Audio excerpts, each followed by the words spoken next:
Yo les he pedido venir en relación con los anuncios que se hicieron hoy en Washington. Como ya se ha informado, el gobierno de Estados Unidos en el día de hoy, 14 de octubre, emitió una directiva presidencial de política sobre Cuba y anunció un grupo de medidas para modificar la aplicación de algunos aspectos del bloqueo a Cuba que entrarán en vigor el lunes 17 de octubre. O sea, se han anunciado hoy, pero estas medidas entran en vigor el lunes. En relación primero con la directiva presidencial de política sobre Cuba, nosotros consideramos que es un paso positivo, es un paso significativo en el proceso hacia el levantamiento del bloqueo y hacia la mejoría de las relaciones entre Estados Unidos y Cuba.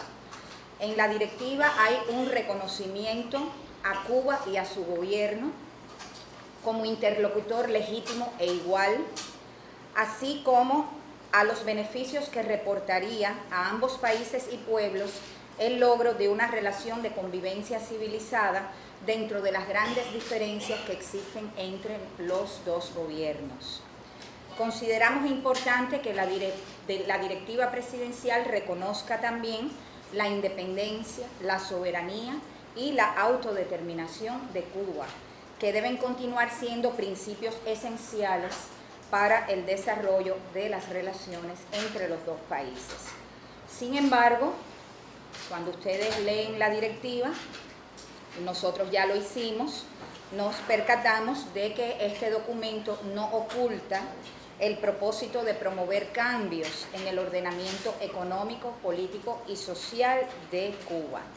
Y tampoco esconde la intención de continuar desarrollando en nuestro país programas injerencistas que responden a los intereses de Estados Unidos e involucrar en ellos a sectores de la sociedad cubana. Como conclusión en relación con esta directiva, yo quisiera reiterar una vez más la posición del gobierno de Cuba y en el sentido de la voluntad que tenemos de desarrollar relaciones respetuosas y de cooperación con el gobierno de los Estados Unidos sobre bases de plena igualdad y reciprocidad y sin injerencias de ningún tipo en los asuntos internos de nuestro país. En lo que respecta a las medidas anunciadas en el día de hoy por los departamentos del Tesoro y Comercio para modificar la aplicación de algunos aspectos del bloqueo a Cuba, son positivas, hay que reconocerlo así, pero tienen un carácter muy limitado. Se aprecia cuando uno ve cada uno y las estudia, las analiza. En su mayoría, las medidas anunciadas hoy están dirigidas a ampliar transacciones que ya habían sido autorizadas con anterioridad al emitirse otros paquetes de medidas precedentes. Aunque todavía nosotros vamos a tener que estudiar las regulaciones que se publican para poder implementar estas medidas, las cuales tienen cierta complejidad en el orden técnico y en el orden legal, para poder nosotros tener una idea real, ¿no?, del alcance que van a tener estas medidas. Yo puedo intercambiar y compartir con ustedes ya algunas apreciaciones preliminares, algunas consideraciones a las que hemos llegado analizando la información de que disponemos en el día de hoy. Y les puedo decir que, visto el contenido de este nuevo paquete de medidas, se mantiene la prohibición de las inversiones de Estados Unidos en Cuba, excepto las que ya habían sido aprobadas en el año 2015 para el sector de las telecomunicaciones. En este nuevo paquete de medidas no hay nada relacionado con autorización de inversiones de empresas de Estados Unidos en Cuba. En segundo lugar, no hay una expansión de las exportaciones de Estados Unidos a Cuba más allá de las ventas limitadas que ya habían sido autorizadas anteriormente y que, como hemos dicho en otras ocasiones, excluyen a sectores claves de la economía cubana. O sea, en las limitadas exportaciones que hoy en día se autorizan por parte de Estados Unidos y sobre lo cual en el día de hoy no hubo una ampliación, están excluidas de ellas las esferas fundamentales, los sectores claves de nuestra economía. En tercer lugar, se mantienen las restricciones para las importaciones cubanas en Estados Unidos, especialmente las provenientes del sector estatal, con la única excepción ahora de los productos farmacéuticos que se han autorizado en este paquete de medidas. Y en el sector financiero, en lo que se refiere al sector financiero, no fueron enunciadas nuevas medidas y se mantiene la prohibición para la apertura de cuentas corresponsales de entidades bancarias cubanas en bancos estadounidenses. Las nuevas medidas, las medidas anunciadas en el día de hoy, en general, nosotros apreciamos que benefician a Estados Unidos más que a Cuba y más que al pueblo cubano. Y bueno, la realidad es que el bloqueo está ahí todavía, se persiste y es algo con lo que tendremos que seguir conviviendo y que tendrá que cambiar algún día para que podamos tener relaciones normales con Estados Unidos. Estas eran las breves declaraciones que yo quería hacerle en el día de hoy al calor de los anuncios realizados en Washington, para que ustedes tuvieran una reacción inicial de parte nuestra sin tener que esperar por nosotros y que tengamos la posibilidad de realizar un estudio más profundo de cada uno de estos documentos. Muchísimas gracias. Voy a tomar un par de preguntas porque después tienen ustedes otro compromiso. Entonces, ¿cómo hacemos? ¿Ustedes no me ayudan?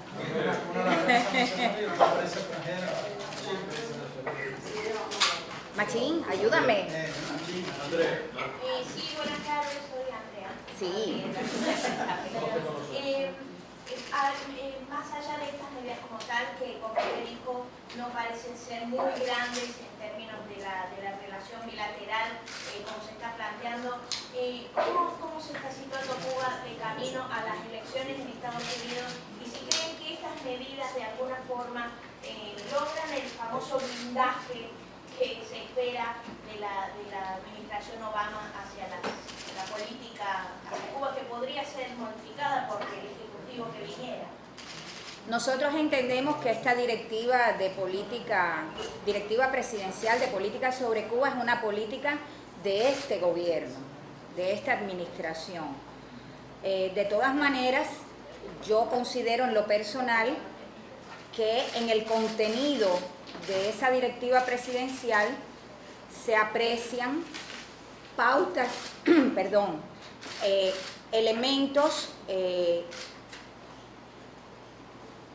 que pueden ser útiles en caso de que un gobierno que suceda al actual en Estados Unidos decida continuar avanzando en el proceso hacia la mejoría de las relaciones con Cuba. Yo creo que hay un buen punto de referencia en este documento, porque este documento, además de reflejar la posición de esta administración, a mi modo de ver también refleja el sentir de sectores amplios de la sociedad de Estados Unidos, de la sociedad estadounidense, y también de círculos de distintos sectores, no solo de la sociedad, sino círculos políticos de ese país, en relación con que lo que conviene a los intereses de Cuba y de Estados Unidos es precisamente el proceso actual bilateral que hemos emprendido. Pero de nuevo, entiendo que es una directiva de este gobierno, pero no dejo de reconocer que dentro de ese documento hay cuestiones que pueden servir de referencia en caso de que el siguiente o los siguientes gobiernos tengan el interés y la intención de dar continuidad a este proceso que hemos comenzado. Padre. Gracias. Padre.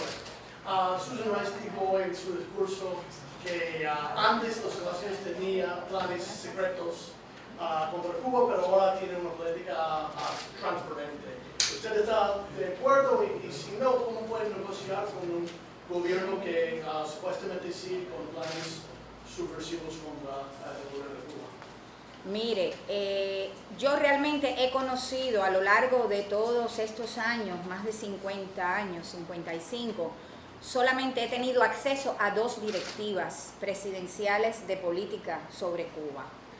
Una que fue secreta en su momento, del presidente Carter, creo que era de abril del año 1977, y que fue desclasificada en 2002. Y en 2002 nosotros tuvimos la oportunidad de conocer el contenido de esa directiva. Y la segunda directiva a la que hemos podido tener acceso es la de hoy, que se ha hecho pública. Y hubo una explicación de parte de la señora Susan Rice en el sentido de por qué ellos han decidido hacer esta directiva presidencial pública. Pero yo no puedo asegurar 100% de que no existen otros documentos, porque sabemos que muchos documentos a lo largo de la historia se han mantenido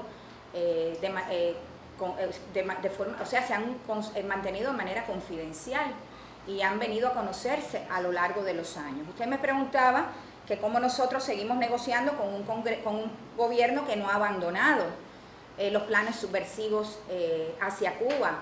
Bueno, mire, este gobierno no solo no ha abandonado eso, todavía no ha abandonado muchas políticas que vienen de una época anterior y que se supone que como parte del proceso que hemos iniciado deberán cambiar. Algunas ya han cambiado, como la designación de Cuba como Estado patrocinador del terrorismo. Esperemos que otras continúen cambiando en el futuro, ya si no con esta administración, con las siguientes, para que un día podamos realmente tener relaciones normales. Y como parte de nuestra interacción y de este proceso de diálogo y de construcción de una relación de nuevo tipo con Estados Unidos, precisamente nos da la oportunidad de exponer directamente al gobierno de Estados Unidos cuáles son esas políticas del pasado que persisten, que sobreviven y que deben ser modificadas, y una de ellas es esa que usted acaba de mencionar, y no hay reunión que no hayamos tenido con el gobierno del presidente Obama, con sus representantes, no solo en el último periodo, sino incluso antes de los anuncios del 17 de diciembre, que nosotros no hayamos aprovechado para recordar esa larga lista de temas y de políticas que deben solucionarse para un día poder decir que Cuba y Estados Unidos tienen relaciones normales.